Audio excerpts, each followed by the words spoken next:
So my strategy is to really kind of find out, have kind of credible instruments that I can employ.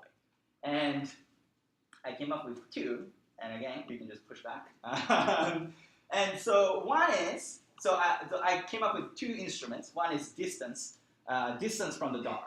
And just to give you a background, so dollar is not an official capital, but it's like a de facto capital in Tanzania. So I used distance from dollar as a instrument for transfer. The logic behind it is that, and it's kind of empirically proven in many other studies, that distance is a good predictor for transfer because those districts that are closer to the center, they actually have a greater bargaining power to attract more transfers. So that's one candidate instrument. The other one that I'm using is a climate, more specifically rainfall. And part of the reason is that rainfall is actually part of the formula that the Tanzanian government used to make a decision about how much to allocate to each district. It's a part of the formula. So it's actually should be correlated with transfers. But the question is, does it actually have a direct impact on people's willingness to pay taxes or fees? That's a kind of an empirical question. There's no reason to believe that rainfall changes people's behavior to pay taxes, but it could credibly impact how much agricultural taxes they can pay, because rainfall is directly related to agricultural, productivity, and agricultural productivity affects how much they pay for the agricultural taxes. So in a sense, my logic behind it is that, yeah, if you just use climate as an instrument, obviously you violate this exclusion restriction. But if you could actually take out agricultural tax from your dependent variable, then I would predict that there's no direct impact of climate on revenues. Do you follow that? So if I would predict that climate has a direct impact on tax, agricultural tax, but if I could just disaggregate the dependent variable and take out the agricultural tax from the dependent variable, then there should not be any direct impact of rainfall on taxation and fee collection. So could you describe the formula itself? So formula is basically a function of so many different things. Rainfall is one of them, and population is the other. And they actually give like different weights to each of these needs factors to kind of arrive at how much they give to the local government. But it's empirically proven that this formula is not implemented correctly. So there's a huge deviation as to how much the formula predicts each district should receive, but in fact, there's a deviation, significant deviation. So in effect, in a sense, we know what the formula predicts, but in fact, in practicality, there's a good variation. So, but the point, at the bottom line is that climate is one of the factors that affect how much each district receives. So outcome variable here is own revenue per capita. That's a dependent variable. And control, so actually I control for a bunch of baseline characteristics of each locality. Again, the unit of analysis here is a district. So I compute local income. Here I listed nighttime light, but one of the reviewers actually pushed back and said nighttime light is a poor proxy for local development, especially in the rural areas. So I now use the WorldPop's poverty estimate. So hope it works. So I use the WorldPop poverty estimate, and then land size, road length, and share of incumbent presidential votes as a potential controls. And then I use instruments, precipitation, and I took out the temperature because temperature is not a part of the formula, so I took it out. And then distance from the DAR as an instrument. And then key predictor is basically the per capita transfer that each district got.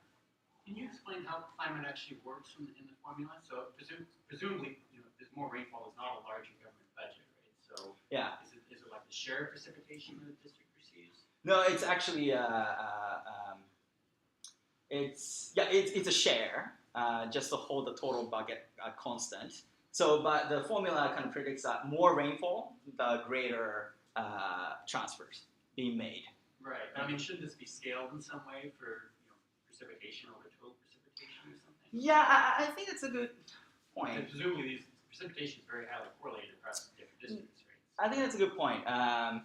Actually, just reformulating precipitation in a different way might actually have this measure better predictor of how much district receive. But for now though, I use the absolute level of precipitation. But you're right that if I know how the formula takes into account the rainfall, then I should probably just formulate rainfall in a way that more fits what the formula That may takes also into help you account. with some of these income effects. Yeah, that's right. Yeah, that's a good point.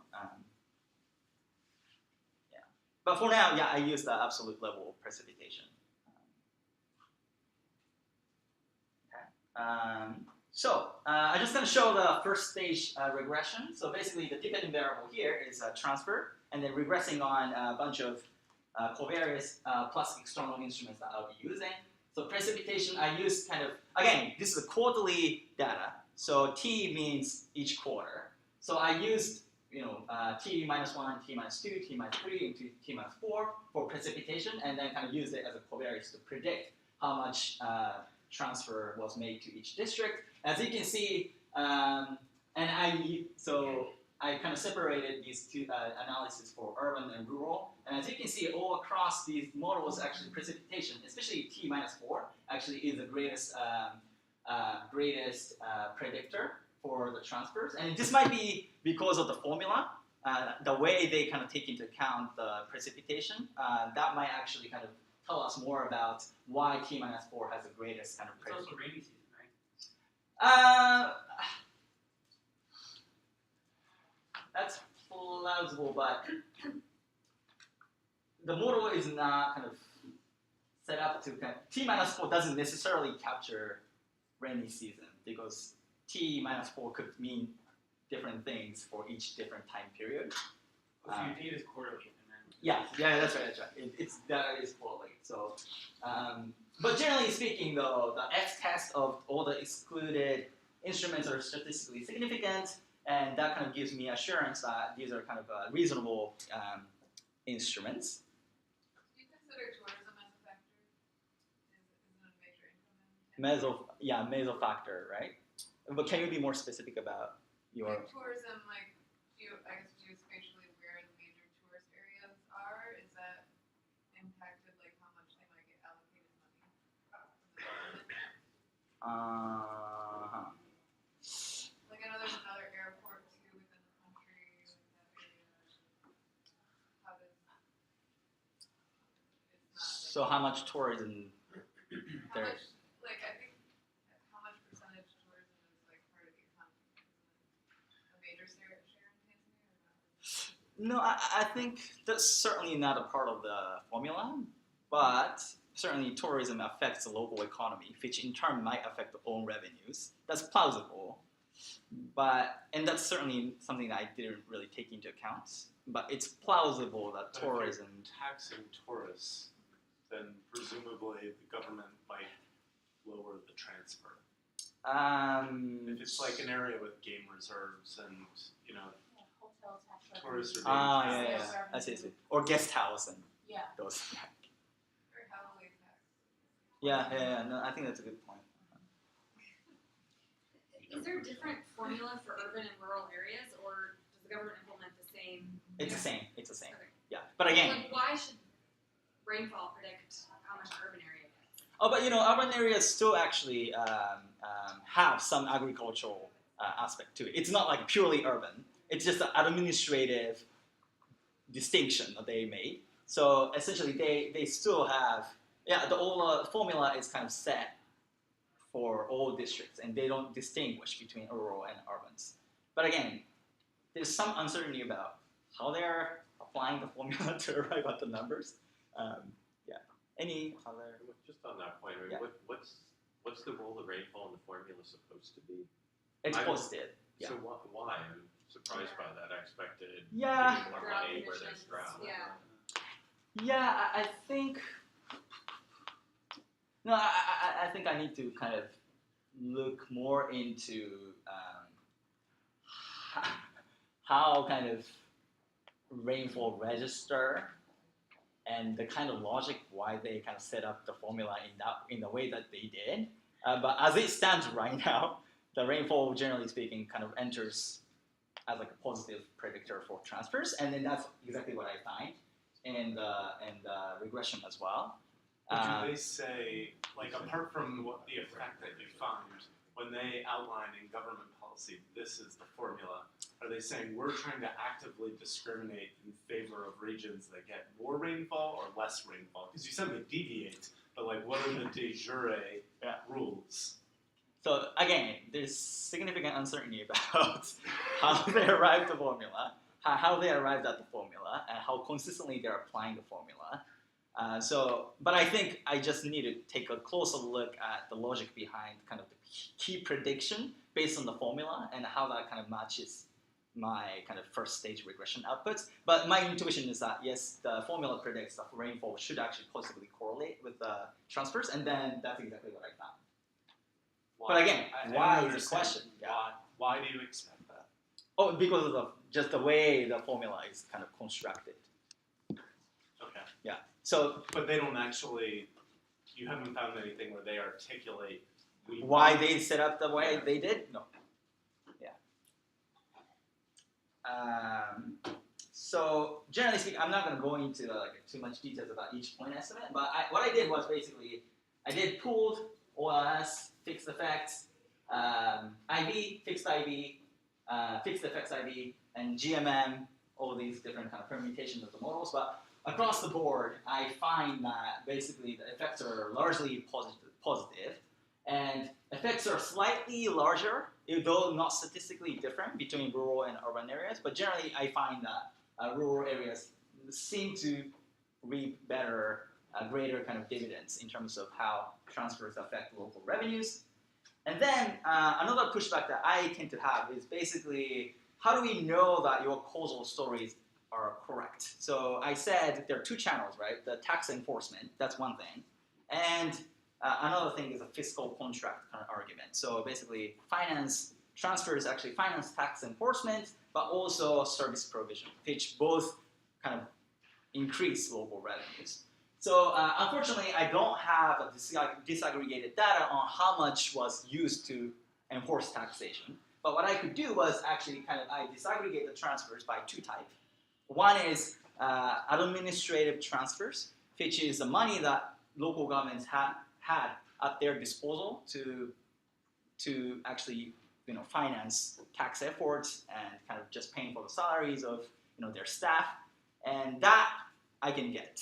So I kind of separated that type of transfers from the service-related transfers, which are the conditional transfers. And what I found was that positive effect is mostly kind of found in terms of service provision. The effect size is much larger in terms of the service-related transfers, but you still see that administrative transfers still are positively correlated. And another thing that I found was that the service-related effects are much larger in rural districts compared to the urban districts, which is kind of consistent with this idea that marginal effect of transfers on local public service provision is greater in rural districts. So just to conclude, first and foremost, fiscal capacity cannot be taken for granted. You should not treat it as an exogenous thing. In many of these places where local governments do not have the capacity in place to enforce taxation, they rely on transfers to actually enforce taxation.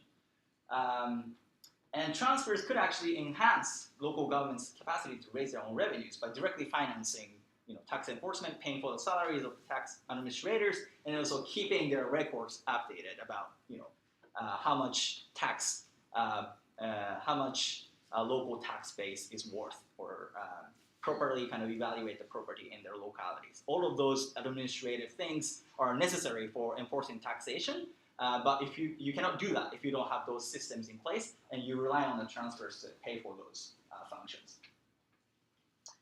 And then also, again, I demonstrated that basically, by financing public goods, that kind of promotes tax compliance among the taxpayers. So in a sense, we should probably just think about kind of more nuance in analysis. When you look at the impact of transfers on local revenues, it really depends on the existing capacity of the local governments and their ability to raise tax and to raise revenues and also their ability to provide quality public goods to their own citizens. That's it. So, how much time do we have? About 8 minutes. 8 minutes, yeah. Thank you. Very interesting results. I don't know Tanzania very well, but I did work on India, comparing the own revenue capacity of different states several years ago. And one of the things that we found in the empirical results was that actually local tax revenue mobilization or tax revenue that was raised by the states of India was a very strong predictor of per capita income. So it was not very clear about the causality, but one possibility that we were discussing at the time, this was in early 2000s, was that actually the poorer states have much narrower tax rates. Their per capita income is much lower. So even the Constitution or the intergovernmental arrangements allowed, I think still allows, the states of India to mobilize local taxes. It varies hugely and is highly positively correlated with per capita income. And that could be because there are some major urban areas or big cities in some of these states and so forth. But definitely the level of poverty and the level of per capita income and the base, the tax base, whether it's narrow or wide, has a big effect on this. So I was wondering whether you also looked at per capita income, if you have the data as a predictor. That's a really good question. The only income-related socioeconomic kind of control that I use is actually Warpof's poverty estimate. So what proportion of people at each locality are actually living in extreme poverty. That tells a little bit about income level, but it's not a perfect measure.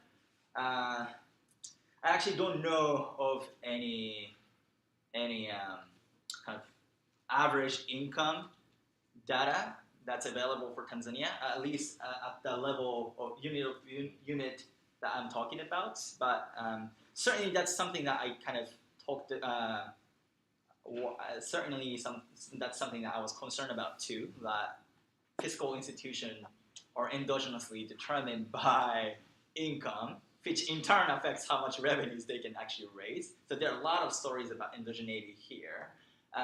So if I actually found that all these positive effects are kind of flashed out after I introduced the fixed effects for districts, then I'll be concerned. I mean, because fixed effects kind of account for these varying levels of, institutional capacity to enforce taxation.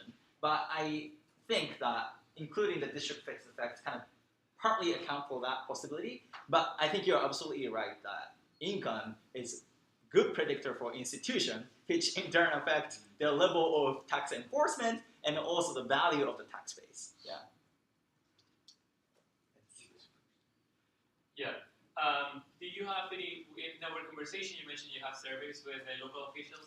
The capacity of the local official, meaning the number of staff members and the education level of local officials at every province, is that can be a predictor for this? I imagine that it can have a multiplication effect if you have really qualified people and you get this money and you can actually collect more.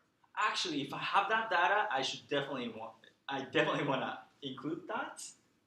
The question is, do we have a Do you have a free model or not? I don't. Okay. Yeah, but that's really good to have, right? Then I can speak more about the enforcement story here. But yeah, I kind of got a lot of pushback about how do we know that enforcement is also a story, and it's just a proxy that I used, administrative transfers. But that's not, only a fraction of that is used for tax enforcement. So yeah, but that's a good to have. But I don't know if that data exists. I'm just wondering, so I don't understand the context very well here. I don't know anything about local owned revenue kinds of things. Yeah. So can you just help me understand a little bit more about it? Because I'm wanting to sort of believe your story, but I feel like I need to know a little bit more about local owned revenue. So is local entities, what flexibility do they have? They have the flexibility to impose new kinds of taxes, simply do better at collecting existing taxes, and then the taxes, this own revenue thing, does that mean that they get everything that they haul in, or is it like, are they allocating some of it back to the national government? Right. And yeah, help me understand the incentives and the flexibility here a little bit. That's a really good question, and that plays a significant role in the kind of story that I'm telling, right? Because if the government, local governments, do not have the leeway to really set the tax rates for their own jurisdictions at their will, then what's the implication of that, right? The fact of the matter is that local governments do have the capacity to play with the tax rates, but it's highly unlikely that they could actually play with it during the 3-year time period that I'm talking about. It takes time to really kind of go through the whole process to really kind of change how much tax they can raise. But a lot of variation I'm talking about here is they have a kind of consistent, fixed tax rule, and most of the kind of issues that's driving low level of local taxation is the fact that they have a bucket of people that they could potentially tax, but they don't have enough capacity to reach those taxpayers. Okay. So in a sense, the rule is held constant, most likely for the 3-year time period that I'm looking at. And within that time period, though, how much they could actually reach is actually a variant that I'm talking about here. So, but you're right that they actually have some discretion to kind of play with the tax rates, but it is highly unlikely that they could change that rule during the period that I'm talking about here. And they have high incentives to increase their tax collection because whatever they collect stays with them as opposed to is passed through to... They have an incentive to really expand the pie of people they reach for collection, but they are not necessarily interested in raising the tax rate because that's politically highly sensitive, and they don't want to do that, but rather they want to actually kind of reach those taxpayers whose money has not been collected previously, but they want to actually tap them. So basically increasing the base instead of just increasing the rate. So that's the fundamental concern that many of the local districts in Tanzania have. How are we doing with the time? One more question. Okay, right.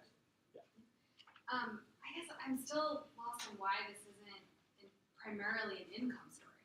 So rainfall, especially in rural areas where you find the strongest effect, is just having this huge income effect on agricultural households. And I'm not sure that taking out agricultural tax data is enough, because like if me having sort of a windfall agricultural year affects my propensity to pay user fees and use services and do all kinds of other economic activities, then that just feeds into the tax revenue, particularly in rural areas where the majority of the economic activity is in the agricultural sector. Right. So I guess like, what's the logic behind it? well, right? how is that not at least like part of what's going on in addition maybe to the enforcement side? Yeah, and I think it's particularly true in the context where if you have droughts, for instance, obviously you lose all the income, right? So in a sense, the significant kind of climate shocks certainly affect drastically their income level, particularly in the rural areas. And that's one of the concerns that I also had. Essentially, I'm kind of cutting off the data to kind of fulfill this exclusion restriction right here to kind of say that, yeah, climate should not have a direct impact on taxation. And one of the things that I did, it's just an extra slide, one of the things that I did was actually try to kind of exclude those districts that experience droughts in the period that I'm kind of looking at. Then, because droughts, obviously affect significantly their income. So what I did was actually I plotted the historical distribution of rainfall for each district, and then if the amount of rainfall is kind of below lower 15 percentile, which means that they had very little rain compared to the historical trend. And then if I exclude those districts, how does that estimate change? And I'm just here plotting the effective transfers on local revenues in rural areas. And actually, the estimates are really kind of consistent. It's positive still, even after I exclude the lower 5 percentile, 15 percentile, 25 percentile, 35 percentile even. So I think your concern is really relevant, and that's true, especially in a drought's case where you just lose a lot of crops. Then it should actually affect my estimates, but it doesn't seem to actually be driving my results. But again, this is not to kind of satisfy. It's not satisfactory to kind of exclude that channel, but at least I kind of see it as like a supplementary kind of evidence to kind of defend my exclusion restriction story. But again, your concerns are valid. Yeah. Let's say thank you to Taka. Thank you.